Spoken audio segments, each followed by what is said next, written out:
சென்னையில் car race நடத்தி முடிக்கிற வரைக்கும் நான் ஜெயிலை விட்டு வெளில வரக்கூடாதுன்னு உதயநிதி உத்தரவில் தான் தினந்தோறும் புதிய புதிய வழக்குகளை நான் கைது செய்யப்பட்டு வருகிறேன்.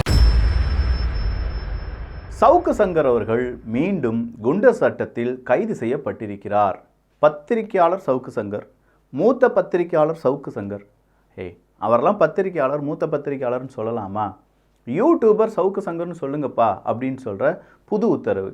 அது என்ன யூடியூபர் சவுக்கு சங்கர், இப்போ பத்திரிகையாளர், மூத்த பத்திரிகையாளர் அப்படிங்கிற இந்த பட்டம்லாம் யார் கொடுத்தாங்க? இப்போ யார் அவரை யூடியூபர் அப்படின்னு சொல்லி அழைக்க சொல்கிறாங்க? அது என்ன குண்டர் சட்டம்? ஆல்ரெடி ஒரு குண்டர் சட்டம் இருந்துச்சு, அடுத்த குண்டர் சட்டமா? இல்லை பழைய குண்டர் சட்டத்துக்கு என்ன ஆச்சு? அதே மாதிரி இந்த பழனி ஆண்டவரை வச்சு ஒரு அரசியல் நடந்துட்டுருக்குல்ல, முருகப்பெருமான், அந்த அரசியல் என்ன அப்படிங்கிறதெல்லாம் தான் இந்த ஒரு பதிவில் பார்க்க போகிறோம். இது தமிழ் பக்ஷம் வழங்கும் ஆழமான அரசியல் சதுரங்கம்.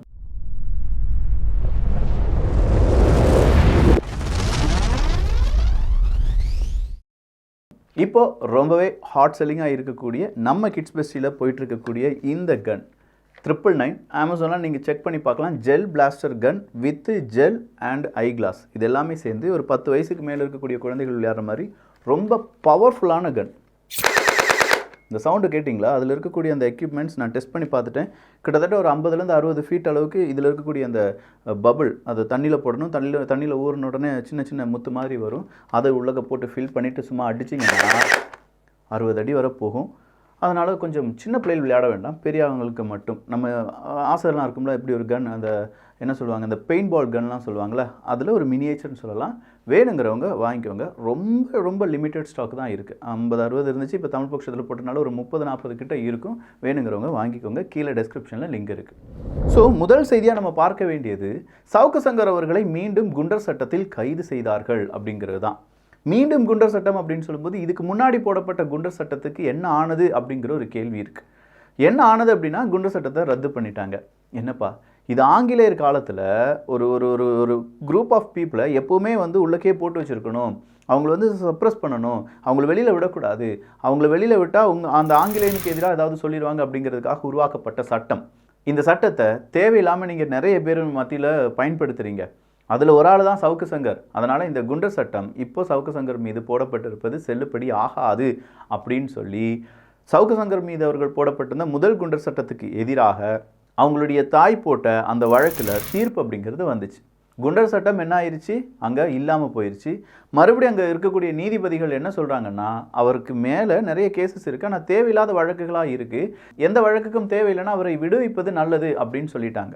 ஸோ சவுக்கு சங்கர் அவர்களை விடுதலை செய்து விடுவார்கள் அப்படின்னு சொல்லிட்டு இருந்த இந்த நேரத்தில் குண்டர் சட்டம் வேறு ரத்தாயிருச்சு. மிகப்பெரிய அளவில் நீதிபதிகள் நம்ம அரசியல்வாதிகளை பின்னு வச்சு பிச்சுட்டாரு. அப்போ இதெல்லாம் இருக்கும்போது மறுபடியும் குண்டர் சட்டம்லாம் பாயாதா இருக்கும், நாளைக்கு இல்லாட்டி நாளை மறுநாள் அவர் வெளியில் வந்துடுவார் அப்படின்னு சொல்லிட்டு இருக்கும்போது தான் சவுக்கு சங்கர் அவர்கள் கஞ்சா வச்சுருந்தார். எனவே அவர் மேலே மறுபடியும் ஒரு குண்டர் சட்டத்தை தூக்கி போடுறோம் அப்படின்னு சொல்லி குண்டர் சட்டத்தை எகெயின் என்ன செஞ்சுருக்காங்க, போட்டிருக்காங்க. இல்லை நம்ம சட்டம் என்ன சொல்லுது அப்படிங்கிறது தெரியலை. ஒரு சட்டம் அப்படின்னு சொல்லும்போது கொஞ்சம் பயமாக தான் இருக்குது. இந்த சட்டத்தில் என்னென்ன ஓட்டைகள் இருக்குது அப்படிங்கிறதும் தெரியலை. சாமானியன் இந்த சட்டம், இந்த சட்ட போராட்டத்துக்கு பிறகு எப்படி வெளியுலகத்துக்கு வருவாங்க அப்படிங்கிறதும் தெரியலை. யார் உண்மையான குற்றவாளி, யார் பொய்யான குற்றவாளி அப்படிங்கிறத நிரூபிப்பதற்கே காலதாமதம் எடுக்கும்போது, அந்த வயது ஒரு ஆள் உள்ளக்க இருக்காருன்னு வச்சுக்கோங்க. உதாரணத்துக்கு சவுக்கு சங்கரனுடைய முந்தைய ஒரு குண்டர் சட்டம், அவரை நீங்கள் கைது பண்ணது குண்டர் சட்டத்தில் அடைச்சதே தவறு அப்படின்னு சொல்கிறாங்க. அப்போ அவ்வளோ நாள் அவரை குண்டர் சட்டத்தில் தான் அடைச்சிருந்தாங்க. அப்போ அவ்வளோ நாள் அவருடைய அந்த எக்ஸ்பீரியன்ஸ், அவருடைய வயது, நாட் ஓன்லி நான் சவுக்கு சங்கர் அவரை பற்றி மட்டும் பேசலை, பொதுவாக பேசுகிறேன். அப்போ இதே மாதிரியான பல இடர்பாடுகளை தாண்டி நம்ம சாதாரண மனிதர்கள் ஒரு சட்ட போராட்டத்தை வென்றெடுப்பது அப்படிங்கிறதுலாம் ஒரு குதிரை கொம்பாக மாறிட்டுருக்கு. சவுக்கு சங்கர் அவர்களுக்கே மறுபடியும் ஒரு குண்டர் சட்டத்தை தூக்கி போட்டிருக்காங்க அப்படின்னு சொல்லும்போது தான் இங்கே கேள்விகள் அப்படிங்கிறது ஆயிரம் பிறக்கிறது. அப்போ சவுக்கு சங்கர் அவர்கள் மறுபடியும் வராங்க. அப்படி வரும்போது இதுக்கெல்லாம் காரணம் உதயநிதி அவர்கள் தான். அந்த கார் ரேஸ் நடத்த விடாமல் நான் செஞ்சேன்ல, அந்த கார் ரேஸ் நடந்து முடிகிற வரைக்கும் நான் வெளியில் வரக்கூடாதுன்னு நினைக்கிறாரு. அதனால தான் இவ்வளோ குண்டர் சட்டம், இந்த மாதிரியான நிறைய வழக்குகளை தொடர்ச்சியாக, நிறைய வழக்குகள், முந்தைய வழக்குகள், பல மாதங்களுக்கு முன்னாடி பேசினது அப்படிங்கிறதெல்லாம் பல வழக்குகளை தொடர்ந்து அவர் என்ன செஞ்சுறாங்க, சிறையில் அடைச்சி வச்சுருக்காங்க அப்படின்னு சொல்லி சவுக்கு சங்கர் அவர்கள் மீடியா பர்சன்ட்ட பேசுகிறார். அப்படி மீடியா பர்சன்ட்ட பேசும்போது மறுபடியும் அது நியூஸ் மீடியாவில் கொஞ்சம் டெலிகாஸ்ட் செய்யப்படுது அல்லவா. நிறைய பேர் இப்போ சவுக்கு சங்கர் அவர்களை பற்றிலாம் பேசுகிறதே கிடையாது. ஒருவேளை வார்னிங் வந்திருக்கலாம், அதெல்லாம் பற்றி பேசக்கூடாது, அதெல்லாம் பேசி மறுபடியும் மக்கள் மனசில் சவுக்கு சங்கரை ஒரு ஹீரோ இமேஜுக்கு கொண்டு வராதிங்க, அவரை நாங்கள் டேமேஜ் பண்ணிட்டோம், இனி அந்த டேமேஜ் அப்படியே இருக்கட்டும் அப்படின்னு சொல்லி கூட உத்தரவுகள் வந்திருக்கலாம். எனக்கு அப்படி அந்த உத்தரவு வரல. அப்படி வந்தாலும் அதை கேட்க போகிறதும் கிடையாது அப்படிங்கிறத நான் தாழ்மையுடன் சொல்லிக்கொள்கிறேன். ஏன்னா யார் உண்மையை சொல்கிறாங்க, யார் பொய் சொல்கிறாங்க அப்படிங்கிறத மக்கள் புரிந்து கொள்வார்கள். அவர் உண்மையை சொல்லியிருக்கலாம், பொய் சொல்லியிருக்கலாம். மக்கள் நீங்கள் எல்லாரையும் பார்த்துட்ருக்கீங்க. அப்போது சவுக்கு சங்கர் அவர்களை பத்திரிகையாளர் அப்படின்னு சொல்லி அழைக்கக்கூடாது அப்படிங்கிற ஒரு மறைமுக உத்தரவும் வந்திருக்கு போல். அதனால தான் இப்போ எல்லா மீடியாக்களிலும் அவருடைய பெயர் வந்தது என்றால் யூடியூபர் சவுக்கு சங்கர் அப்படின்னு சொல்லி வரும். ஆனால் உண்மையிலேயே நம்மள மாதிரி ஒரு சேனல் தொடங்கினவரா சவுக்கு சங்கர் அப்படின்னு கேட்டால் இல்லை. நிறைய புத்தகங்கள் எழுதியிருக்கிறார், பத்திரிக்கையில் வேலை செஞ்சுருக்கார் அப்படின்னு சொல்லியிருக்காங்க. அப்போ பத்திரிக்கையில் வேலை செஞ்சு இல்லாட்டி அவருடைய அந்த போலீஸ் டிபார்ட்மெண்ட் கூடலாம் வேலை செஞ்சு அப்படின்னு சொல்கிற அந்த வரலாறுலாம் எடுத்து பார்க்கும்போது இவர் யூடியூபர் கிடையாது. ஆனால் யூடியூபுக்கு நிறைய பேட்டி அப்படிங்கிறத கொடுப்பார். பொருளாதார புலிகள் எல்லாம் யூடியூப்பில் தான் இப்போ எல்லாம் பேசிகிட்டு இருக்காங்க. அப்போ அவர் என்ன யூடியூபரா? அவரை பொருளாதார நிபுணர் அப்படின்னு தானே சொல்லி சன் நியூஸ்லேருந்து எல்லாரும் நம்ம கூப்பிட்டு வச்சு உட்கார வச்சு பேசிகிட்டு இருக்கோம்ல. யூடியூப்பில் பேசுகிறவங்க எல்லாரும் யூடியூபர்ஸ் கிடையாது. நிறைய ஆக்டர்ஸ் வராங்க, நிறைய அரசியல்வாதிகள் வராங்க யூடியூப்பில். ஏன் உதயநிதி ஸ்டாலின் அவர்கள் யூடியூப்பில் இர்ஃபான் வியூ கூடலாம் உட்காந்து பேட்டி எடுக்கலையா? அப்போ அவர் என்ன யூடியூபரா? பேட்டி கொடுக்கலையா? என்னப்பா இது? அப்போ யூடியூபர் அப்படிங்கிறதுக்கு ஒரு தனியான ஒரு விஷயம் அப்படிங்கிறது கிடையாது. ஆனால் சவுக்கு சங்கர் அவர்களை நாம் என்ன செஞ்சோம்? மூத்த பத்திரிகையாளர் அப்படின்னு சொல்லி அழைச்சிட்டு இருந்தது யார்? நம்மை அப்படி அழைக்க வைத்தார்கள் என்று கேட்டால் டன்டடைங் முரசொலி தான். இதே முரசொலியில், அதாவது திகாவினுடைய முக்கியமான ஒரு பத்திரிகை முரசொலி. அந்த முரசொலியில் இதே சவுக்கு சங்கர் அவர்களை பற்றி கண்டிப்பாக அவங்களுடைய ஃபில்டர் இல்லாமல் வந்திருக்குமா அந்த செய்தி? மூத்த பத்திரிகையாளர் சவுக்கு சங்கர் அப்படின்னு சொல்லி தான் மென்ஷன் பண்ணியிருக்காங்க. ஆனால் அந்த காலகட்டத்தில் அவர் திமுகவுக்கு ஆதரவாக பேசிகிட்டு இருந்தார். இப்போ திமுக நாளைக்கு அதிமுகவோ வேறு யாராவதோ இந்த ஆட்சி கட்டிலில் அமரும் போது எப்படி வேணாலும் மாறலாம். அப்போ ஆட்சியில் இருக்கக்கூடிய கட்சிகளை சார்ந்திருக்கக்கூடிய நபர்களை பத்திரிகையாளர், மூத்த பத்திரிகையாளர் அப்படிலாம் சொல்கிறது, அவங்களுக்கு எதிராக பேசிட்டு அவர் யூடியூபரு, அவரை வேறு மாதிரி பேசுகிறது, அவருடைய கேரக்டர் அசாசினேட் பண்ணுறது. நான் மறுபடியும் சொல்கிறேன், சவுக்கு சங்கர் அவர்களை பற்றி சொல்லலை. அவருடைய கேரக்டர் பற்றிலாம் எனக்கு அவ்வளோவா இன்ட்ரெஸ்ட்லாம் கிடையாது. தனிநபர்களுடைய வாழ்க்கையில் நம்ம போகிறதுக்கான தகுதியும் நமக்கு இல்லை. ஆனால் இங்கே யூடியூபர் வர்சஸ் இந்த பத்திரிகையாளர் அப்படிங்கிறதுல தான் கான்ஃப்ளிக்ட் அப்படிங்கிறது வந்திருக்கு. அப்போ முரசொலி சொல்லும்போது அவர் மூத்த பத்திரிகையாளராக இருந்தார். இப்போ அவர் அதுக்கு எதிராலாம் பேசும்போது அவர் சாதாரண யூடியூபராக மாறிட்டாரே. என்னையா மக்கள், நீங்கள் கேள்வி கேட்க மாட்டீங்களாயா? மக்கள் இதை எந்த கேள்வி கேட்க போகிறாங்க அப்படின்னு சொல்கிற அந்த தைரியத்தில் தான் இருக்காங்க. சசிகலா அவர்கள் சுற்றுப்பயணம், நெல்லை அதிமுகவினர் போலீஸில் புகார். சசிகலா அவர்கள் சுற்றுப்பயணத்தை மேற்கொள்ளப் போகிறார் அப்படிங்கிற ஒரு செய்தி வெளியானது. அது உண்மைதான் கூட. திருநெல்வேலி அங்கே போகலாம் அப்படின்னு சொல்லிட்டு இருக்கும்போது தான் அங்கே இருக்கக்கூடிய அதிமுக எல்லாரும் என்ன சொல்கிறாங்க? இல்லை, நீங்கள் அதிமுகவினுடைய கொடியை பயன்படுத்தக்கூடாது, இரட்டை இலையை பயன்படுத்தக்கூடாது அப்படின்னு சொல்லி அவங்களுக்கு எதிராக என்ன செய்ய ஆரம்பிச்சிருக்காங்க? இப்போ கோஷங்களை எழுப்ப ஆரம்பிச்சிருக்காங்க. ரொம்ப நாளாக பலரும் கேட்டுக்கொண்டிருந்த ஒரு சம்பவம் என்ன அப்படின்னு பார்த்தீங்கன்னா, அதிமுகக்குள்ளே எடப்பாடி பழனிசாமி அவர்கள், சசிகலா அவர்கள் உள்ளே வர வேண்டும், பன்னீர்செல்வம் அவர்களும் உள்ளே வர வேண்டும், மறுபடியும் அதிமுகவாக இருக்க வேண்டும் அப்படிங்கிற அந்த கோரிக்கை வச்சுருந்தாங்க. ஏன்னா அதிமுக ஸ்பிளிட்டாக இருக்கும்போது எதிராக இருக்கக்கூடிய எல்லா கட்சிகளும் வளர்ந்து வருவார்கள். அதிமுகவினுடைய ஓட்டு சதவீதம் அப்படிங்கிறது அடிவாங்கும் அப்படிங்கிறது எல்லாருக்கும் தெரிஞ்ச விஷயம்தான். ஆனால் மறுபடியும் AIADMK versus Sasikala versus OPS அப்படிங்கிறது எப்போதுமே இருக்கக்கூடிய சண்டையாக மாறி வருகிறது. அடுத்ததா நான் சொன்னனால தான் பாருங்க, சீமானவர்கள் சொல்கிறாங்க, நான் சொன்னனால தான் இப்போ முருகப்பெருமானை திமுக வச்சு கொண்டாடி வருகிறது அப்படின்னு சொன்னாங்க. ஏன்னா வேல் யாத்திரையாக இருக்கட்டும், காவடி தூக்குனதாக இருக்கட்டும், இது எல்லாமே நாம் தமிழர் கட்சியை சார்ந்தவங்க செஞ்சாங்க.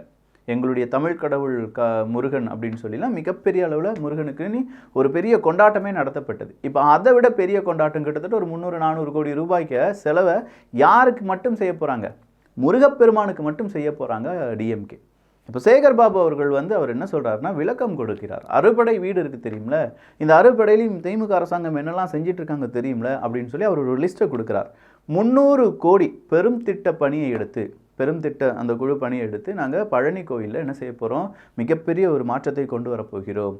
அங்கே நிறைய விஷயங்கள் செய்கிறோம். குடமுழுக்கு அப்படிங்கிறத ஆரம்பிச்சிருக்கோம். அறுபடை வீடுகளில் 50 ஏக்கர் 58 கோடி செலவில் 99 கோடி ரூபாய் பெருந்திட்ட வழியில் பழனி தண்டாயுதபாணி குடமுழுக்கு வெகு சிறப்பாக நடந்தது. அதுக்கு ஒரு 136 கோடி ரூபாய் நாங்கள் ஒதுக்கணும். திருத்தணியில் ஒரு 90 கோடி ரூபாயை ஒதுக்கி இருக்கோம். அதே மாதிரி திருப்பரங்குன்றத்தில் ரோப்கார், அந்த காசி விஸ்வநாதர் கோவிலுக்கு ரோப்கார் ஃபெசிலிட்டியும் அதுக்கு ஒரு 66 கோடி ரூபாய் அப்படிங்கிறது ஒதுக்கி இருக்கோம். அழகர் கோவிலுக்கு கொடைமுழுக்கு அப்படிங்கிறதெல்லாம் கொடுத்துருக்கோம். அதே மாதிரி சுவாமி மலைக்கு நம்ம என்ன செஞ்சுருக்கோம்? பெருந்திட்ட பணிகள் வழியாக பல கோடி ரூபாய் ஒதுக்கி என்ன செஞ்சுருக்கோம்? மிகப்பெரிய அளவில் நிறைய அங்கே இருக்கக்கூடிய மாற்றங்களை செஞ்சிட்ருக்கோம்.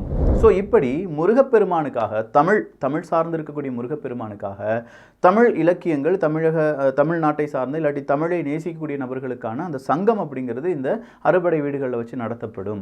யார் என்ன சொன்னாலும் சரி, இது கந்தனுக்காக, முருகனுக்காக, அரோகரா அப்படிங்கிற மாதிரி சேகர்பாபு அவர்கள் சொல்லியிருக்காங்க. இந்த திமுக ஆட்சிக்கு வந்த பிறகு 1922 திருக்கோவில்களுக்கு குடமுழுக்கு அப்படிங்கிறது நாங்கள் செஞ்சுருக்கோம். 55 கோவில் குடமுழுக்கு அப்படிங்கிறது இன்னும் செய்ய போகிறோம் இந்த வருட எண்டிங்குள்ளே. ஸோ 2000 கோவில்களுக்கு நாங்கள் குடமுழுக்கு அப்படிங்கிறத செய்து முடித்து விடுவோம். முருக பக்தி மாநாடு அன்பான வேண்டுகோள், இது யாருக்குமான எதிரானதெல்லாம் கிடையாது. முருக பக்தி மாநாடு அப்படிங்கிறதெல்லாம் நடத்தப்படும் அப்படின்னு சொல்லியிருக்காங்க. செமல்ல முருகர் பக்தி, ராமர் வழி தான் எங்களுடைய ஆட்சி, ராமராட்சி செம. இதெல்லாம் பார்த்துட்டும் திமுககாரங்க திகாரங்களாம் என்ன சொல்ல போகிறாங்கன்னு தெரியல. ஆனாலும் பரவாயில்லப்பா, ஹிந்துக்கள் அப்படிங்கிறவங்களுக்கு எதிராக திமுக இருக்கிறது அப்படிங்கிறதுக்கான அந்த நெகட்டிவிட்டி இருந்துச்சு பார்த்தீங்களா, அதில் கொஞ்சம் பர்சன்டேஜ் இந்த மாதிரி குடமுழுக்கெல்லாம் செஞ்சுருக்காங்க அப்படின்னு சொல்லும்போது பரவாயில்லையே. ஹிந்துக்களுக்கு நிறைய நல்லதும் திமுக செஞ்சிட்ருக்காங்க, இன்னும் நிறைய நல்லதும் செய்வாங்க. என்ன அந்த மைனாரிட்டி ஓட்டு கொஞ்சம் செதறாமல் இருக்கிறதுக்காக அதிகமாக வெளியில் சொல்ல மாட்டாங்க அப்படிங்கிற ஒரு நிலைப்பாடும் வந்து நிற்கிறது. இதை மைனாரிட்டிஸ் எப்படி பார்க்குறீங்க, மெஜாரிட்டியாக இருக்கக்கூடிய ஹிந்துக்கள் எப்படி பார்க்குறீங்க? இல்லைப்பா நான் இதெல்லாம் பார்க்குறதே கிடையாதுப்பா, அரசியலே எனக்கு பிடிக்காது அப்படின்னு சொல்கிறவங்க நீங்கள் என்ன பார்க்குறீங்க அப்படிங்கிற உங்களுடைய கருத்துக்கள் இங்கே வரவேற்கப்படுகின்றன. எகெயின் சொல்கிறேன், கிட்ஸ் பெஸ்டியில் சூப்பரான இந்த ஹை குவாலிட்டி கன் அப்படிங்கிறது ஜெல் பிளாஸ்டர் கன் நீங்கள் அமேசானில் தேடி பார்க்கலாம். 1800-2000 ரூபா கிட்ட சம்திங் இருக்குது. 999 ரூபாய்க்கு இப்போ கிட்ஸ் பெஸ்டியில் கிடைக்கும். வேணுங்கிறவங்க கீழே இருக்கக்கூடிய லிங்கை பயன்படுத்தி கொள்ளலாம். நல்லதை பகிர்ந்து நல்ல சமுதாயத்தை உருவாக்குவோம். நன்றி, வணக்கம்.